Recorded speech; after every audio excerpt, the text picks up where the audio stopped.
It's championship week time. Are you in or are you out? Hopefully you're with us for this week 16 championship run. We'll be here all week helping you out. Check out the studs and the duds on today's episode. Navy Federal is proud to serve over 8 million members, including active duty military, the DoD, veterans, and their families. You will receive a lifetime of membership benefits with Navy Federal, and you can easily access accounts, transfer money, pay bills, and deposit checks with the Navy Federal mobile app. Visit NavyFederal.org/footballers for more information or call 1-888-842-6328 or download the Navy Federal Credit Union app. Message and data rates may apply.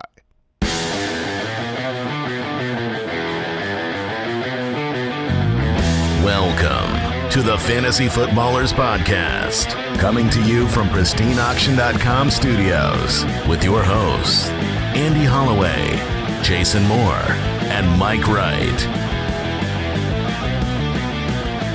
Oh, welcome in.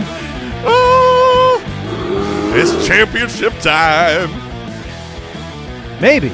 We've still got a Monday night game, Jason. You know, that's weird because there are people out there that have not concluded this last week of playoffs. That's true. But we are in a lot of leagues, right? I mean, we're professionals. We play many every single matchup that I'm in across the board. It's all decided already. Not a lot of people with Colts, I would say, this week in your that's active fair. lineup. If maybe you're waiting on Pascal tonight, but Yeah. otherwise Marlon Mack. And then you got a lot of people with Saints. Yeah, that's true. It certainly have to be a lot of Drew Brees, Michael Thomas, Alvin Kamara people out there hoping for big games and hoping for bad games. Well, there were a number of huge games this past weekend, so I think a lot of battles became decided because of some monster performances. And we put the word out there trying to get a little Monday Punday action to get your reaction from the weekend. It was a fun one. It was interesting. There are some major implications in terms of Week 16 championship games based on injuries that took place, some playoff situations going on. But let's jump right in. By the way, this is a two-man band today. We're upgraded. I guess that's offensive to man. I said two-man band. He did say that. Yeah, Okay. so calm down. But Jason and I with you today. Let's get into the most sophisticated segment of the week. Yes. Christian McChampionship. He was so good. Odell Rectum Jr. Oh, no. That's so good. Anthony Thriller. Emmanuel Blanders. Dudu Samuel. Oh, come on. A.J. Crown. So close to King. a crown thanks to A.J. Brown. Christmas Carson. Brashad Perry Christmas. Oh, gosh. Brashad Merriman. Smiles Sanders. Oh, yeah. And then, more sophisticated than the rest, Yes. Julian Edelman. Hope you didn't have Odell Rectum Jr. and Oh. Julian Edelman. They might have. We had the Odell is so attached to a 3 for 30. Like that is he says he's playing the last 2 weeks with the injury. But he just wants 3 catches for around 30 yards. Yeah, Why not want more? Well, It's Arizona's secondary. I don't believe that that's all he wants. I actually believe that Odell Beckham is trying to do more than that. Oh, but it's not working. But he can't. He's clearly, I mean, I know he's going to get the surgery. He's injured. We all know he's injured.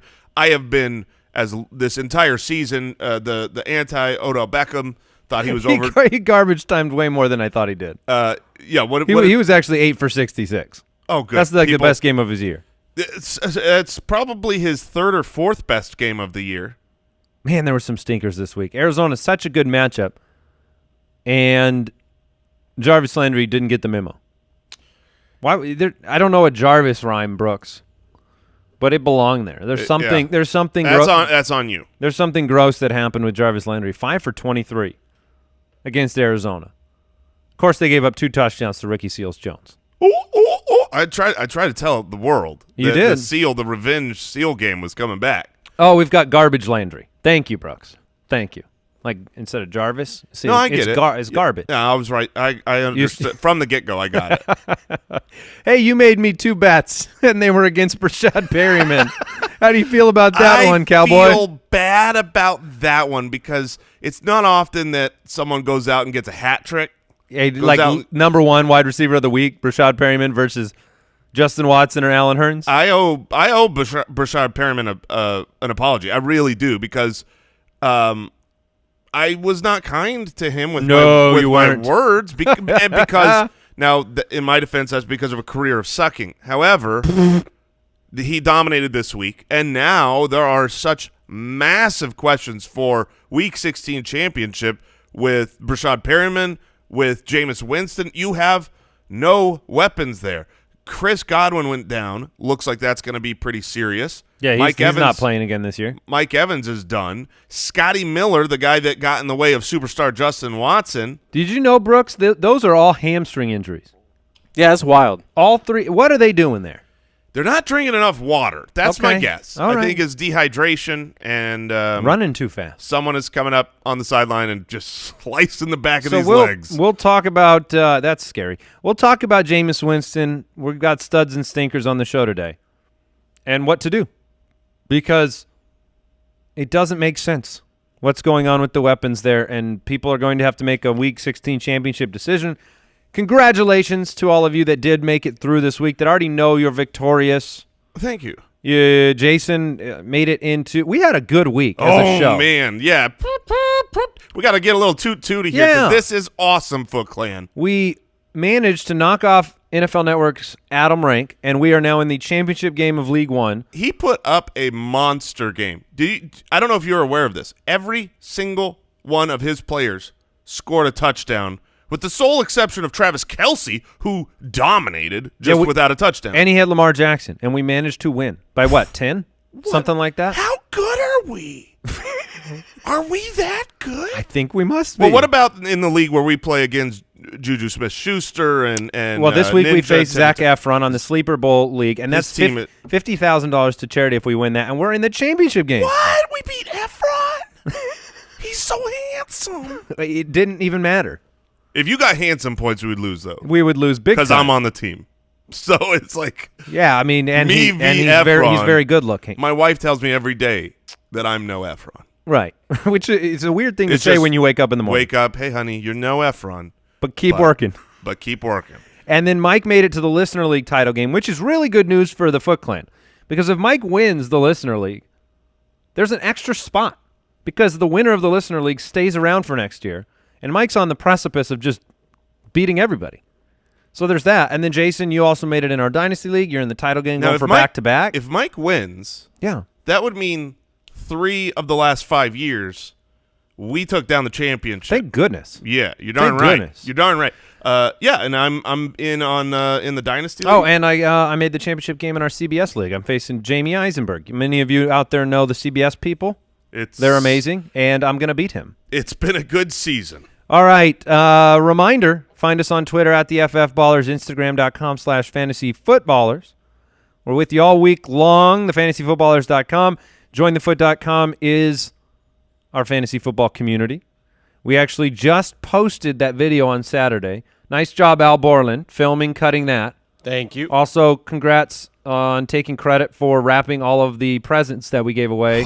Shout out to my wife. It was, in fact, your wife. You took credit, and we found out the truth. Yeah. Oh.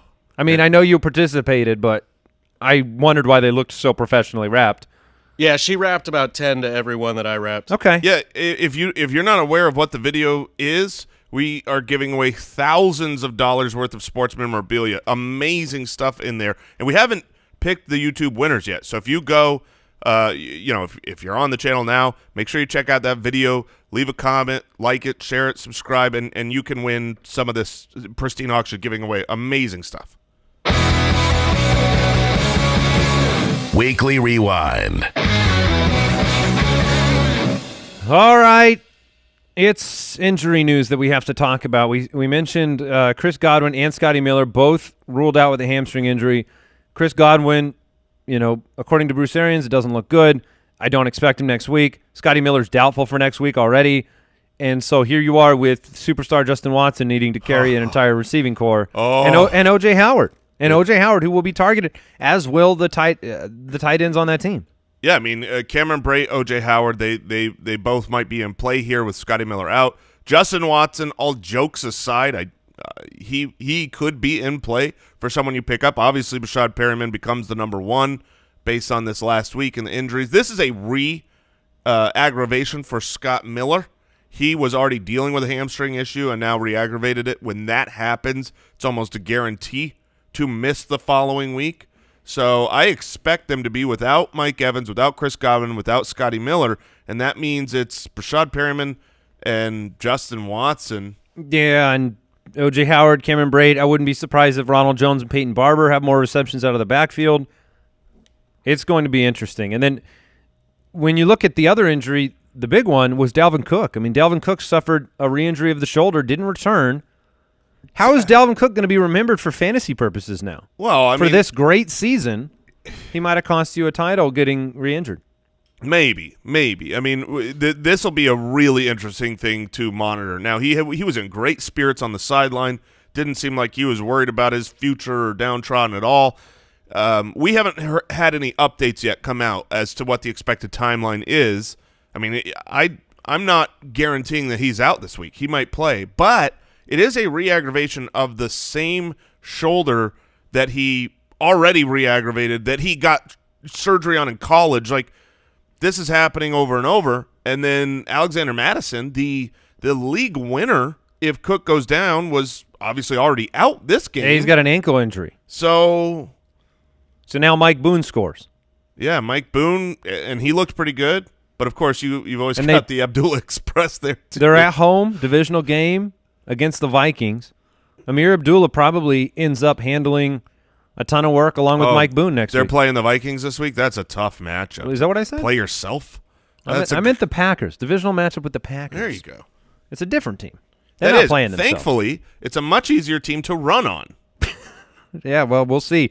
We're going to have to make a determination based on the Cook updates, whether Madison's returning, as to where we go for the potential pivot, because it could be an opportunity for somebody to get into the end zone. They smashed the Chargers this week. And Phillip Rivers, he did not look good. Phillip Rivers' career is on the way out ski.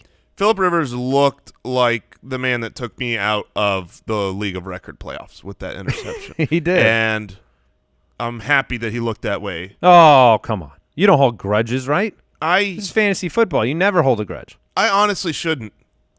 You but I really do. I'm definitely going to get a picture made of him for one of our bathrooms.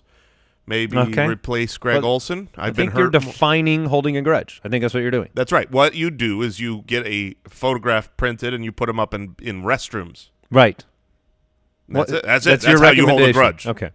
Jared Cook expected to play tonight. T.Y. Hilton, a game-time decision. I didn't rank him in a way where I was going to count on him this week. Trending in the right direction, but last time he played on a game-time decision, he had very limited snaps. It's the Saints. I'm not excited. I doubt many people – like if you're sitting there tonight and you had – let's say you picked up Zach Pascal because you had Hilton. So you wanted to take advantage of the situation. And both players are active. If both players – where do you go? It's a great question. If both players are active and I've got those two, I would go T.Y. Hilton. He is the more talented guy. He will take targets away from Pascal. Pascal needs the volume. He needs the 10 targets to go his way, I think, to end up with a solid game. And I don't think he gets those if T.Y. Hilton's taking 5 or 6 targets away. I'd lean Pascal myself. Well, hopefully T.Y. Hilton doesn't play, because I don't think people out there are wanting to rely on Hilton. Yeah, more people are relying on Pascal to have a high workload. Exactly, and if T.Y. Hilton doesn't play, Pascal should be a pretty solid option. All right, Weekly Rewind news and notes brought to you by the Sleeper app. Let's get into the studs. This week's Fantasy Stud Muffins. All right, fortunately, if you went up against Lamar Jackson like we did, who, by the way, was amazing. We know this. We've talked about it. He's incredible. It's the year of the Lamar. But Jameis Winston going into this week, had been the second best quarterback over the last 3 or 4 weeks. He was your best shot at surviving, in my opinion. I was all about him all week. You were on Sunday Live for Mike, and even without Mike Evans and with the thumb issue, you were telling everyone you absolutely have to start Jameis Winston. It definitely felt dicey, but I hope you did because he was pretty good. I love this. It's unbelievable how consistent he can be. Comes out, first thing he does, throws a pick.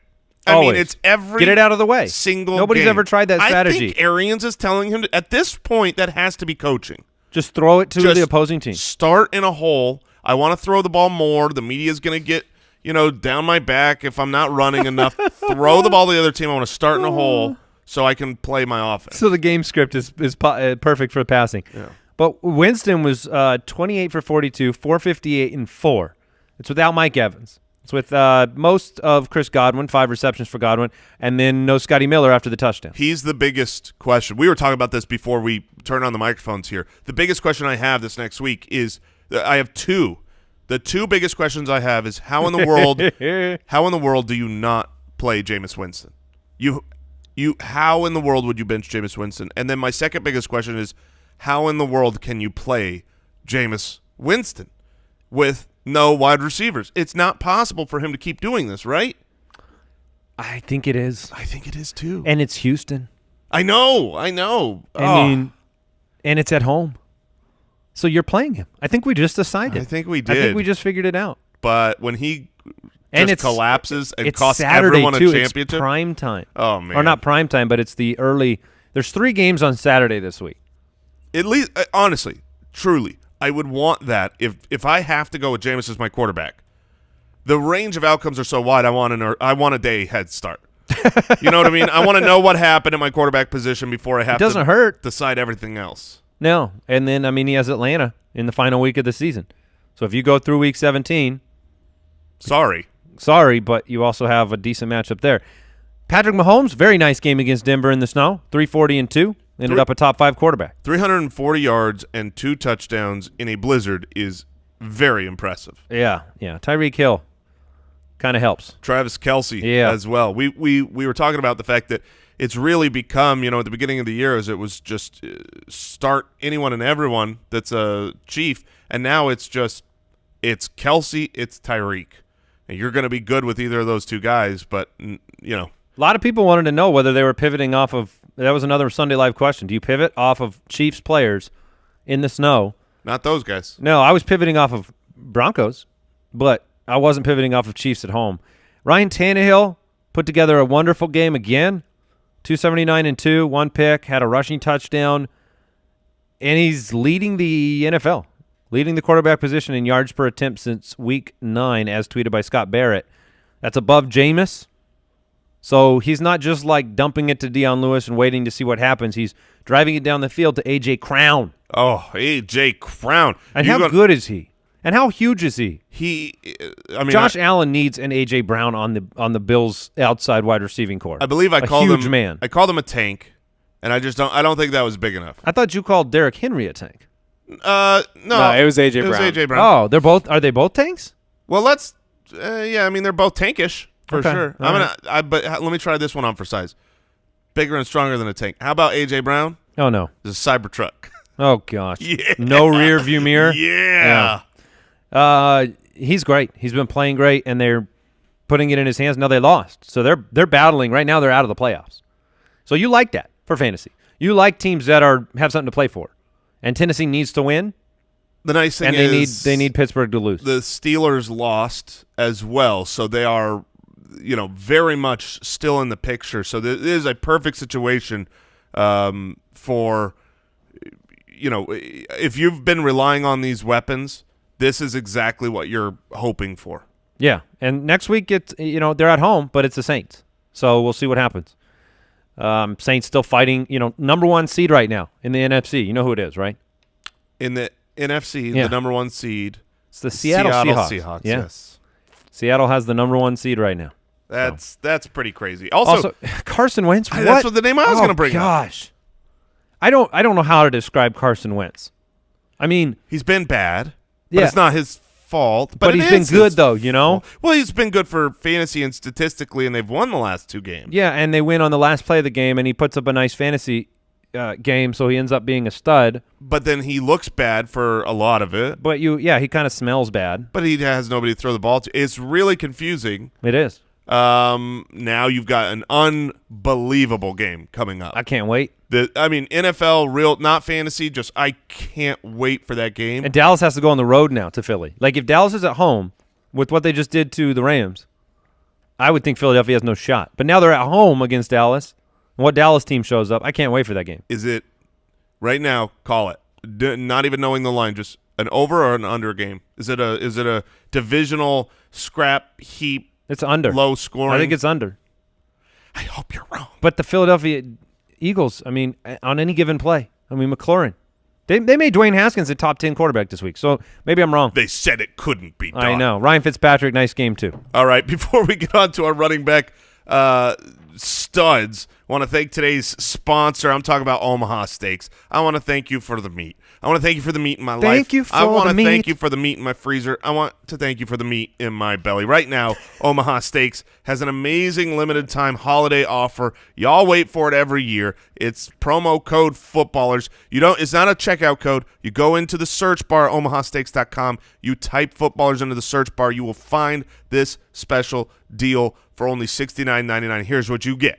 4 6-ounce bacon-wrapped filet mignons, 4 savory premium pork chops, 4 of their Omaha steak burgers, which are great, 4 perfectly browned potatoes au gratin, 4 made-from-scratch caramel apple tartlets, an Omaha Steaks signature seasoning pass, plus you get a free 6-piece cutlery set and cutting board, all for $69.99. Well, how did we get there? I get it every year. Order now, and you can get the favorite gift, holiday package, plus the free 6-piece cutlery set and cutting board for only $69.99. You go to omahasteaks.com and type footballers in the search bar. That's omahasteaks.com and type the code footballers. Oh, my, that sounds so good. We also want to thank Manscaped for sponsoring today's episode. Fellas, it's time to gear up. Get yourself the gift of shaving this holiday season. We're talking about the Manscaped Perfect Package.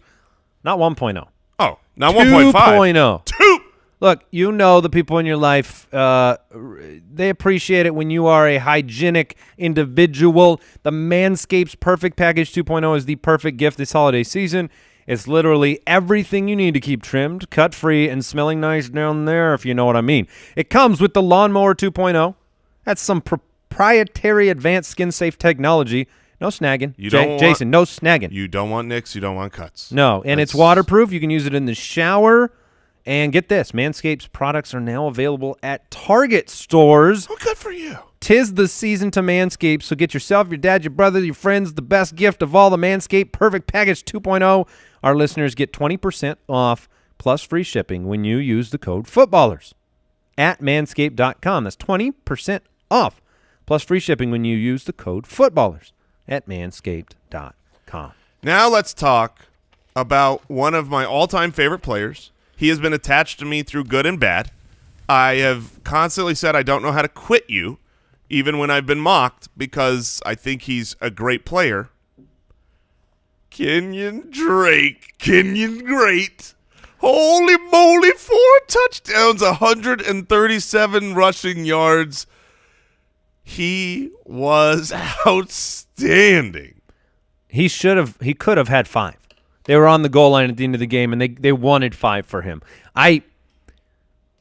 Right after we talked about Kenyon Drake and David Johnson last week, news came out here. We're in Arizona. We see all this. We get the vibes for management and general manager Steve Keim and what's taking place here. And David Johnson's been very unhappy.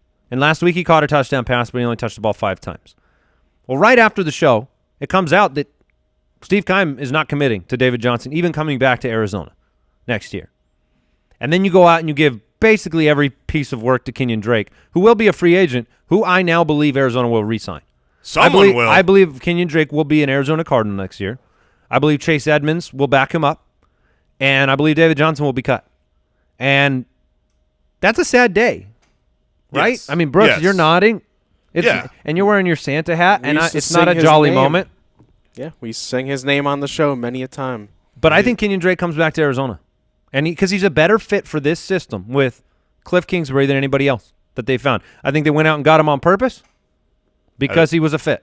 Yeah, I definitely think they got him on purpose. Well, do you know what I'm saying? Like, it wasn't just an opportunistic thing where Kenyon Drake's on the block with Miami, and we're just going to we got 2 injuries, so we're going to add him to the roster. I think it's intentional with long-term view. Yeah, no, I do agree. I think they saw that David Johnson has really lost a step. They knew they needed to make a change. They probably listened to this show. Have heard me talk about how electric Kenyon Drake is in real life. And now, look, all he had to do was get away from Adam Gase, and he is a superstar. You mean like Devontae Parker had to?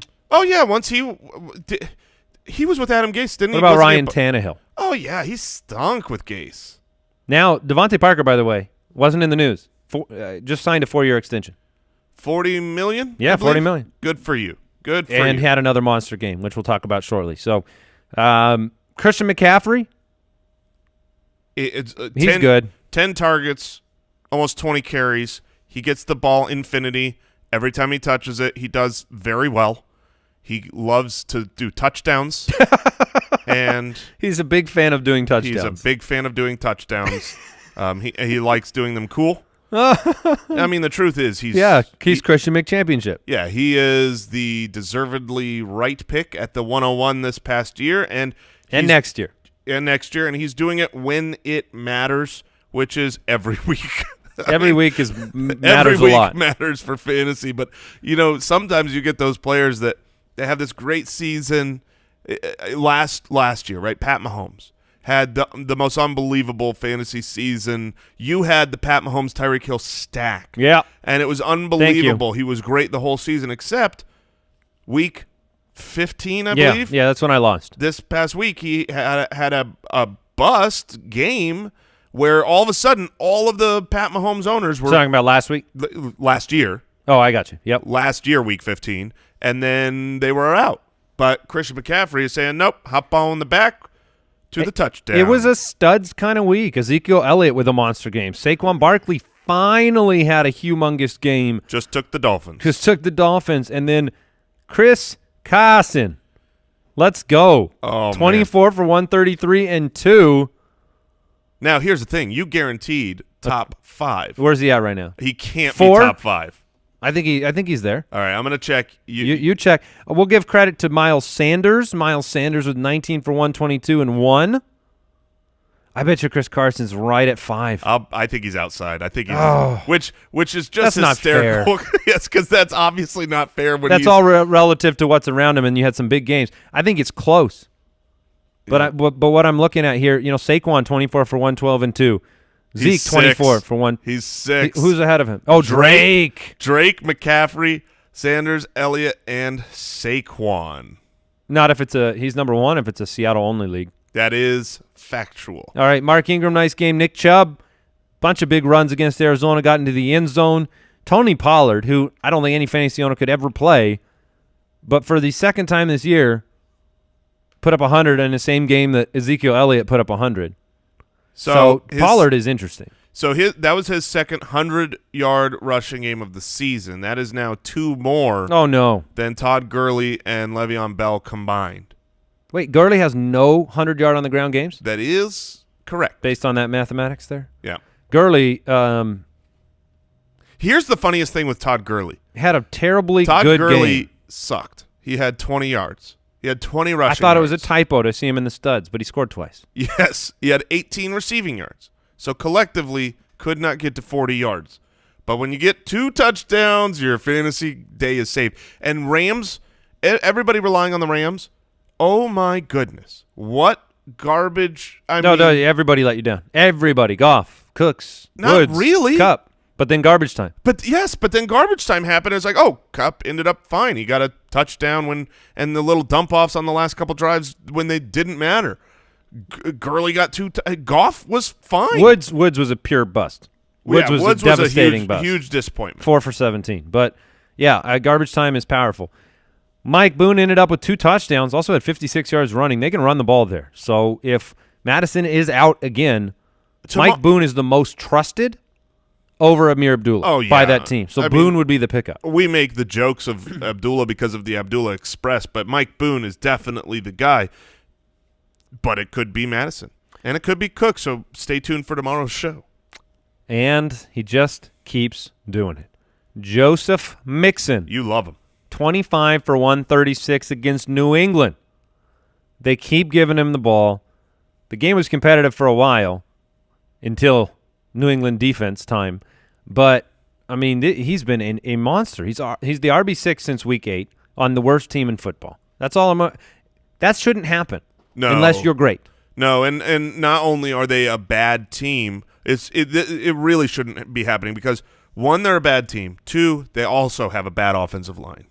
And 3, he's not that involved in the passing game. Not that he's not involved, but like he's not Saquon last year where he's getting 10 targets every game. That was how he was saved when he was on a bad team with a bad offensive line. How Joe Mixon is constantly doing this is just superhuman. Yeah. And what's crazy is that he was so bad the first half of the year, averaging 36 rushing yards per game through the first 7 weeks of the season. People were cutting Joe Mixon.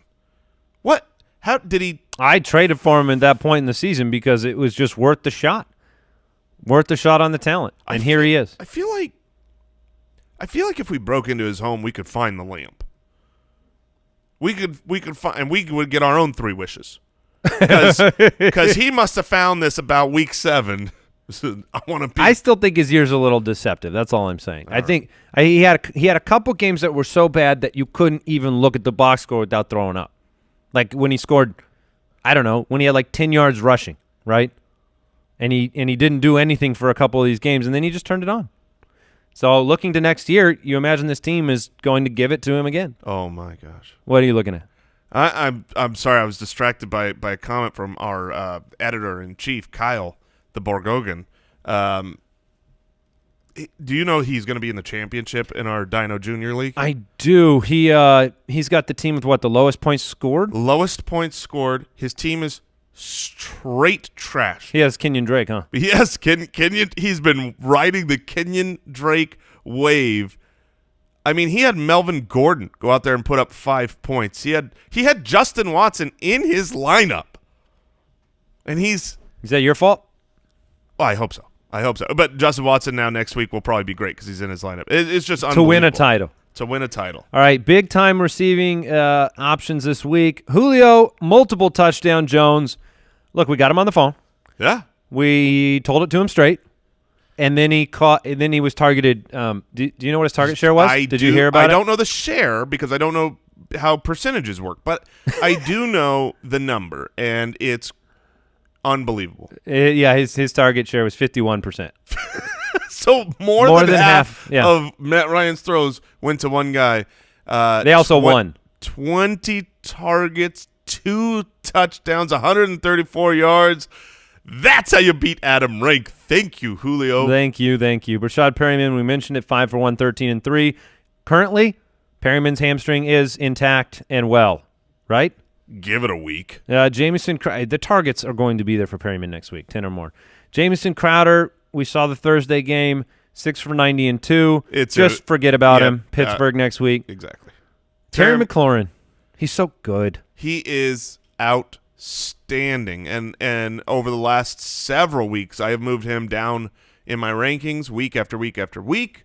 Yeah, the Haskins effect. And until this last week, it has been good. It has worked out, telling people, please do not start Terry McLaurin. Hope you started him, but I wouldn't blame you. He wouldn't have been in my lineup. And now is really like, okay, I don't know what to do because now you've seen a little bit of connection. Dwayne Haskins actually looked good when he got to play a really poor defense. No, he's got Giants next week. And now he's got the Giants. So I think McLaurin's in your lineup. Probably. He's got too much big playability. He's had those monstrous plays 3 or 4 times this year. Tyreek Hill, 5 for 67 and 2. The tandem of Anthony Miller and Allen Robinson, once again, huge performances. 14 targets for Robinson, 15 targets for Miller. Kansas City next week, tough secondary, but they're at home.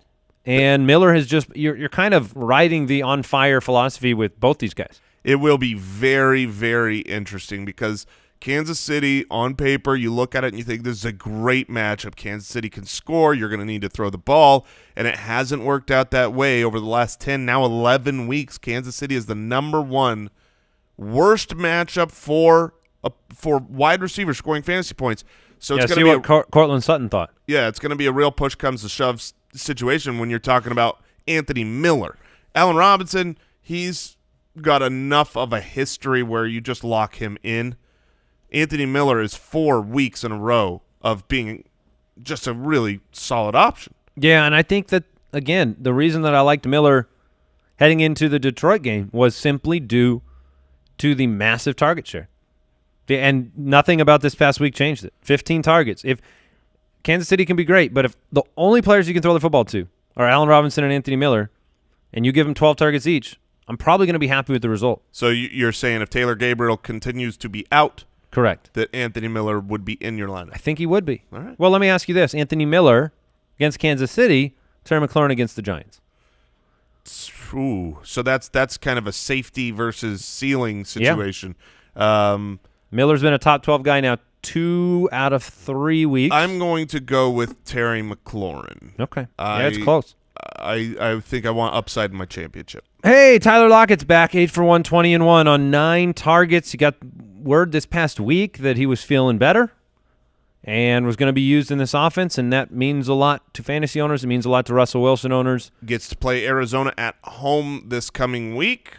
That's nice. He's go for launch. Hey, 13 targets for A.J. Brown, 8 for 114 and 1.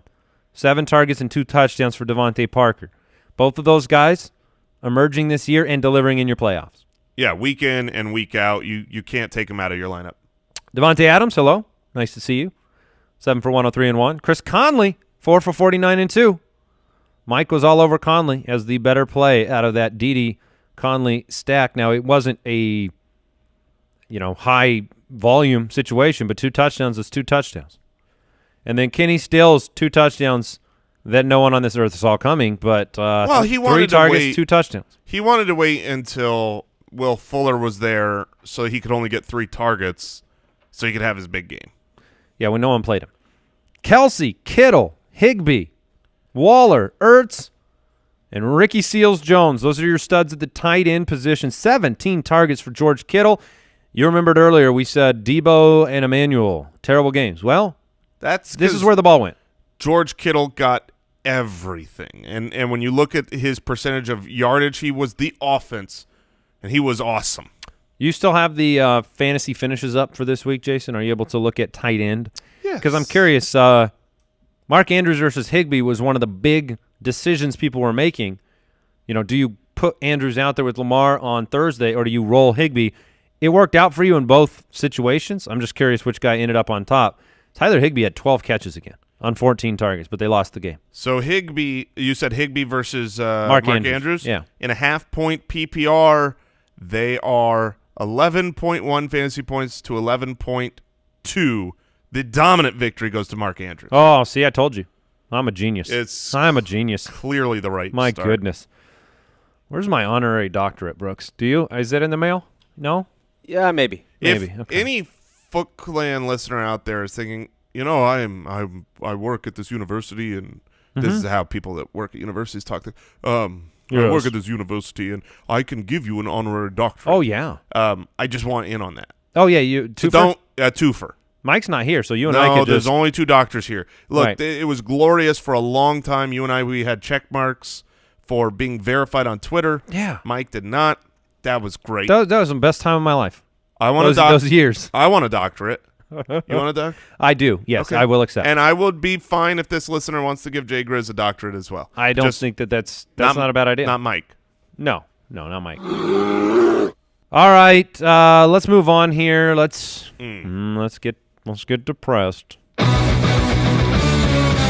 Stinkers of the Week, presented by Odor Eaters. All right, let's look at these quarterback stinkers. Oh my gosh, there were some situations that, listen, we've done this for years now, and I want to be clear about this. We said, we had some good weeks with some of our leagues. There is literally nothing, and Brooks, Al Borland, you can attest to this. There is nothing that affects us more than the advice we give and whether it comes to fruition. And we are not soothsayers. We don't know. All we can do is lay out the situation and tell you what we would do. And sometimes we agree and sometimes we disagree, right? I mean, Sometimes you would play, I don't know, Justin Watson, Jason, like, for instance. And I might go like Perryman. You know what I mean? And we differ in our opinions.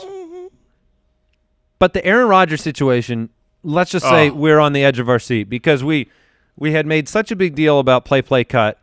I have never – I came in Sunday morning. I said the only thing I care about is that we'll never have looked stupider if Aaron Rodgers has a big game. Into the first quarter, he throws a touchdown pass, and I go, oh, my goodness. First quarter touchdown pass. What have we done? But that was it. That was it. That was it. 200 yards, 1 touchdown. That's it. That's a bust. Quarterback 20 on the week so far. Oh, there's still more quarterbacks to play. Oh, thank goodness. Thank you, Aaron, for not making us look stupid. We appreciate it. Unless, unless someone played you. Well, they don't appreciate it. But they didn't. I mean, that's fine. They went against us. Oh, so you don't mind it? No, I don't it's a mind lesson. it. Now, I do want to remind people when I was talking last week about the Minnesota championship, I was saying I reverted to play bench because I want Rodgers against Minnesota. Minnesota's secondary has not been good, but we'll see. It's on the road, and Aaron Rodgers has been much better at home. You might have just better options out there than Rodgers anyways. All right, bad games from Jimmy G. I kind of thought he'd do well at home against Atlanta, and he did not. 201, just didn't work out. Sanders, Debo had some drops, which he's dealt with a little bit this year. Yeah, I mean, Atlanta has been a good matchup for quarterbacks to play against, and Jimmy Garoppolo has been on fire the last several weeks. You've got the trio of Kittle and Sanders and Debo now locked in. Everything was ripe for him at home to have a big game, so he was a huge disappointment. Yeah, that was Mike brought it up, why people feel a certain way about Jimmy G, and it's because he doesn't really give you – like he just has some dud games. Yeah. Some very extreme dud games. You know who else has some dud games? Phillip Rivers. Phillip Rivers has a lot of dud games. He loves taking the ball and saying it's your team's ball now. Do you know how many turnovers the Chargers had in that game? Are you aware? No. Take a guess. I don't know, 5? 7. That's a lot. They turned the ball over 7 times. Everybody fumbled. Yeah, Melvin Gordon. Melvin Gordon. Very nice. 7 for 28. And 2 fumbles lost. Yeah. You know who else stunk this week? He's not in here, but Matt Breida, real stunk. 2 fumbles on 4 carries. Now that's bad. That's Raheem Mostert is locked and loaded next week.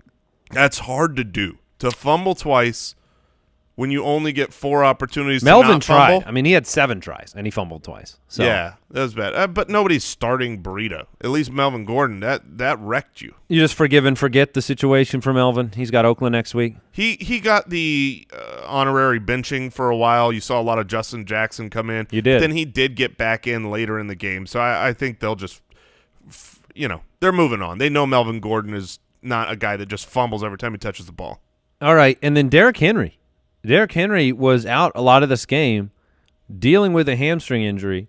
You're going to need to monitor that this week.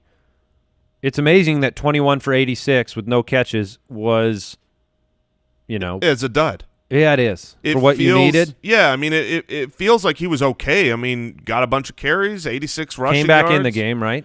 Yeah, did come back in the game late. So, the reality is, and this is the problem with Derrick Henry, 86 rushing yards is really good in general. You go and look at the studs of the week, and a lot of them had around 80 rushing yards, and then they added 40 receiving yards or something like that. But he doesn't catch the ball much. Yeah, I don't really care. No, but because he just didn't score. Exactly. If you don't score when you're Derrick Henry, then you're a dud game because you just don't add enough in the passing game to be able to have the floor high enough. Dudrick Henry? Is that what you said? Oh, that's what Mike. If he was here, Mike would have said that. I would have accepted that. Yeah, Dudrick Henry. Leonard Fournette, 15 for 42.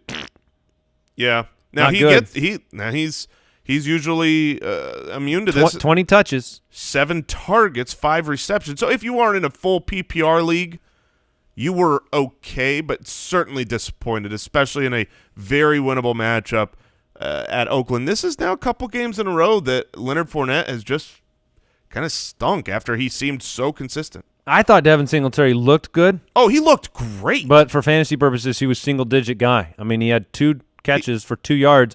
He fumbled. He had another fumble they didn't lose. He has Derrick Henry's line. Like, Derrick Henry was 21 for 86. Devin Singletary, the exact opposite body type, was 21 carries for 87 yards. So he's 1 yard better than Derrick Henry. Yeah, and then I feel like at this point, Phillip Lindsay's done in your lineup because there's been multiple matchups in a row where you thought Phillip Lindsay was going to be something, Jason. Yeah, I get it, but I don't. He plays Detroit next week. I don't think he's done because of that. I think you're not willing to let him go. You're probably not in the title game, so you don't have to think about it because Phillip Lindsay let you down. There are enough listeners. Jason was catching a piece of fuzz. For those of you listening at home, he paused to catch a piece of fuzz that was floating in the air like a wisp. That's called. Did you make a wish? Good audio. I wished to be as good as Joe Mixon at running the ball. All right. Phillip Lindsay wished that as well. Yeah, I mean, this was absolutely mondo turd. 7 for 32. Now, it is in the snow. Do you forgive him? Yes, I forgive him because Detroit will forgive him. I mean, are you sure? Yes.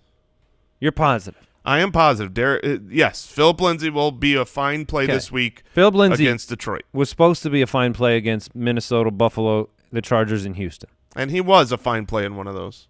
Sort of. I mean, yes, Houston was supposed to be a smash play. I'm just disappointed. As soon as it was kind of like, hey, people aren't paying attention to Phillip Lindsay, he's like, this is why. And then David Montgomery, 14 for 39. You saw this coming. Oh, yeah. Every single Sunday Live question with David Montgomery I was trying to pivot from. Those are the best. Like, the best are when there's an easy and obvious answer that a lot of people have. Like, a lot of people didn't know what to do with David Montgomery, and that one was like, oh, that's easy. Don't play him. Ronald Jones, Peyton Barber, both disappointing. Every time they got the ball, it seemed like it was a cursory, like I need to check the box of running so that I can throw with Jameis more. And they were both pretty disappointing. LaShawn McCoy, Darwin Thompson, to speak to the Lindsay matchup. Nobody ran the ball well in that game, although Darwin did have more work than we've seen in the past. So it's kind of interesting. Well, and he was much better with the work he had than LaShawn McCoy was. Did you know LaShawn McCoy was late to the game? Oh, come on. I believe it, though. Because of the snow? Yeah, because of the snow. There were 3 players that were a little late. Yeah. I'm just saying, maybe. Okay. I don't know if that factored in, but it's pretty tough in the snow, man. It is a fact that he was late. All right. Tell me how this happened, Brooks. We've got wide receiver duds. You had, 44 points scored by Dallas? Was that their final total? Yeah, I think so. Yeah. Amari Cooper had 1 catch. Michael Gallup had 1 catch. 5 targets combined between the two. So that shouldn't be able to happen. Here's the cool thing. Amari Cooper, Michael Gallup, and Randall Cobb, they combined, the 3 of them, in a game where the Cowboys scored over 40 points for 22 yards. 22 receiving yards between your first, second, and third receivers, and that's all thanks to Randall Cobb's -3 total yards. They just ran the football. To go with Gallup's 6. I mean, even Cooper's. Dak, you'd expect more than 202 from Dak. So, it's like we played Amari Cooper, and we played him over Devontae Parker. And, that was dumb. That felt bad. We still got the W. It could have been a capital W, but it was just a lowercase W. W is W. But now it felt bad, and now it's like, okay, I don't know if we can stick with Cooper. But looking at this now, Cooper dominated.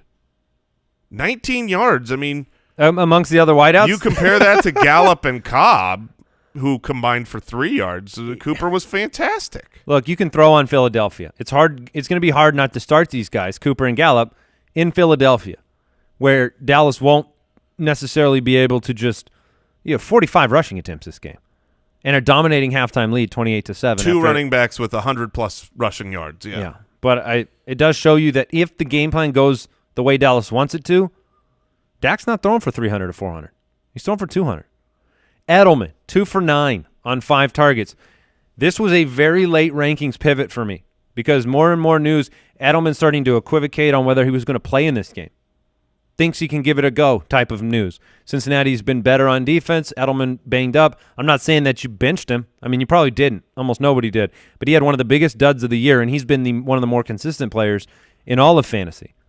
Yeah, So, I mean, he had averaged 16.4 fantasy points per game over the last 9, and this was basically like you didn't play a wide receiver. Yeah, I was going to say, this is one where you have to pay attention to the Edelman news. He's going to miss practice this week, but late in the week, the Thursday, the Friday, how involved is he? Is he, healing up better? Because if he's as injured as he was this game, it's going to be really hard to trust him in your championship. Speaking of trust, I mean, what do you do with Kenny Golladay in Denver next week with David Blau, who, it was not smooth for Golladay. It was whatever the opposite of smooth is. 7 targets, 3 for 44. You cannot trust Golladay next week. He was my start of the week this week. Ugh.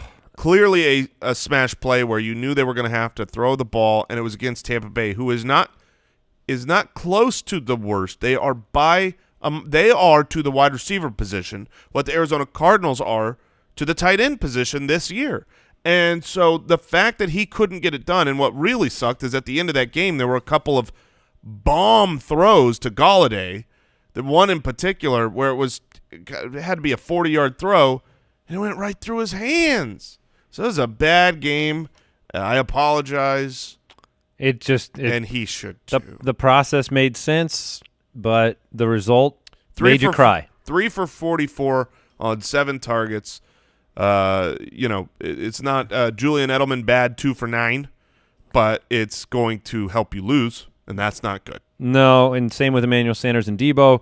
Robert Woods and Brandon Cooks were the 2 duds on that the garbage time. So I disagree because Brandon Cooks 4 for 46.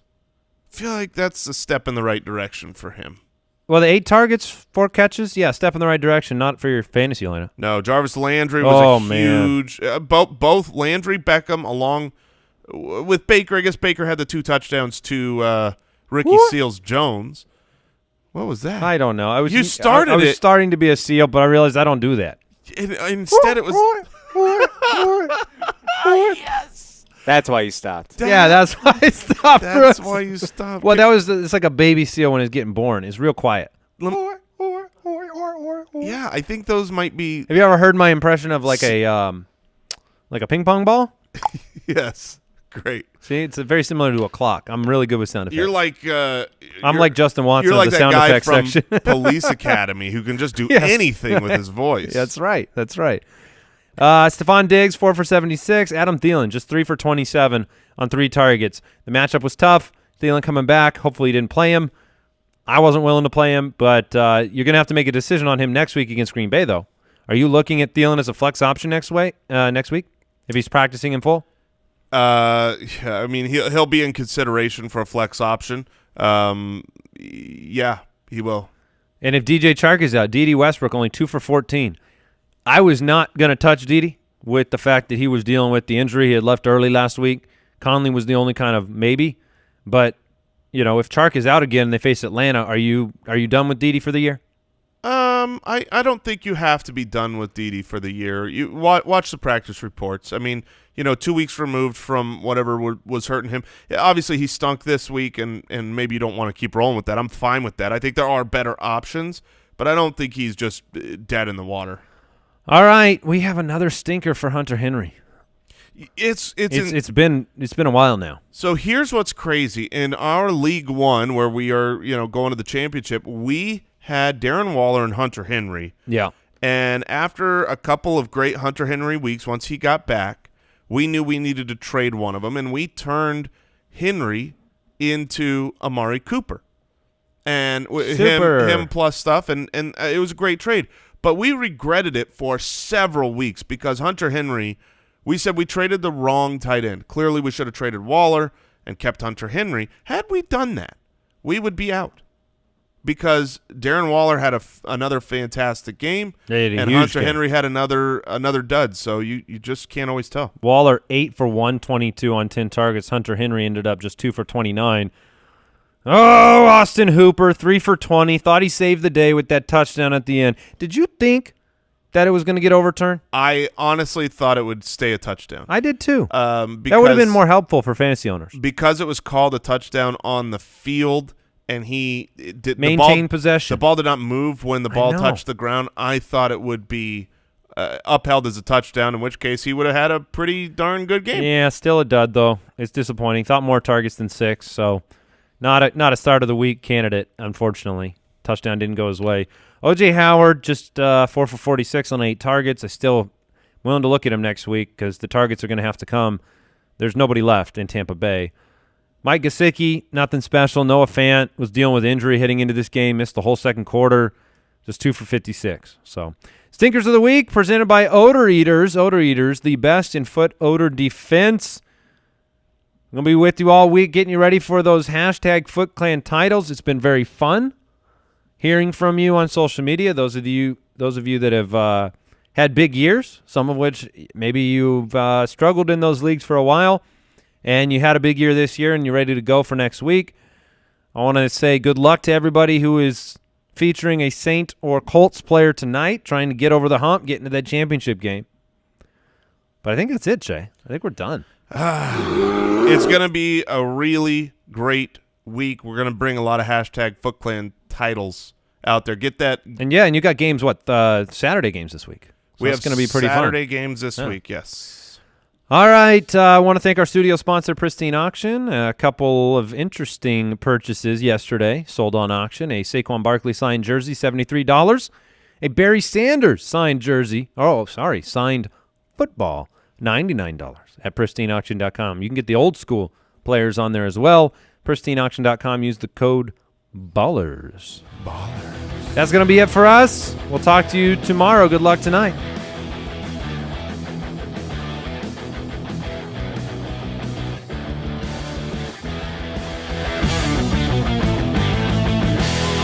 Thank you for listening to another episode of the Fantasy Footballers Podcast. Join our fantasy football community on jointhefoot.com and follow us on Twitter @TheFFBallers. All right, Foot Clan, it's time to get hygienic. I mean, it's almost 2020, and you've got the Manscaped Perfect Package 2.0. The perfect gift for the holiday season comes with the Lawnmower 2.0, the Crop Preserver, some boxer briefs that'll keep you feeling fresh all day. Get yourself, your dad, your brother, your friends the best gift of all, the Manscaped Perfect Package 2.0. Our listeners will receive 20% off plus free shipping when you use the code footballers at manscaped.com. That's footballers at manscaped.com. Or you can find Manscaped products in your local Target.